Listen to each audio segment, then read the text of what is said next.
ದರವನ್ನು ಹೆಚ್ಚನ್ನು ಮಾಡಿರ್ತಕ್ಕಂಥ ಕೀರ್ತಿ ಕಾಂಗ್ರೆಸ್ ಸರ್ಕಾರಕ್ಕೆ ಸಲ್ತದೆ. ಪ್ರಾಪರ್ಟಿ ರಿಜಿಸ್ಟ್ರೇಷನ್ ಫೀಸ್ 600% ಅಷ್ಟು ಜಾಸ್ತಿ ಆಗಿದೆ. Property guidance value it's up by 30%. 30% ಪ್ರಾಪರ್ಟಿಗಳ ಆಸ್ತಿಗಳ ಗೈಡೆನ್ಸ್ ವ್ಯಾಲ್ಯೂ ಕೂಡ ಜಾಸ್ತಿ ಆಗಿದೆ. ವಾಹನಗಳ ರಿಜಿಸ್ಟ್ರೇಷನ್ ಫೀಸ್ ದರ 10% ಜಾಸ್ತಿ ಆದರೆ ಹಾಸ್ಪಿಟಲ್ಗಳ ಸರ್ವಿಸ್ ಚಾರ್ಜಸ್ ಅದು ಕೂಡ 5% ಜಾಸ್ತಿ ಆಗಿದೆ. ಎಲೆಕ್ಟ್ರಿಸಿಟಿ ಟ್ಯಾರಿಫ್ ವಿದ್ಯುತ್ ದರ 14.5% ಅಷ್ಟು ಜಾಸ್ತಿ ಆಗಿದೆ. ನೀರಿನ ದರ 30% ಜಾಸ್ತಿ ಆಗಿದೆ.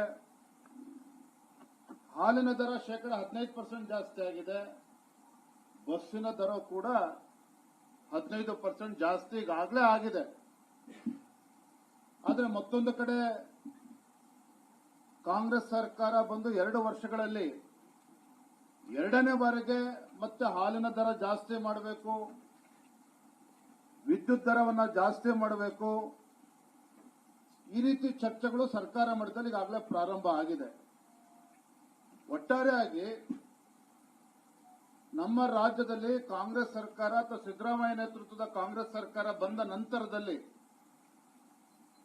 1,90,000 ಕೋಟಿಯಷ್ಟು ಹೊಸ ಸಾಲವನ್ನ ಈ ಕಾಂಗ್ರೆಸ್ ಸರ್ಕಾರ ಮಾಡಿದೆ ಅಂತಕ್ಕಂಥದ್ದು ಈ ನಾಡಿನ ಜನ ಇವತ್ತು ಗಮನಿಸಬೇಕಾಗಿದೆ.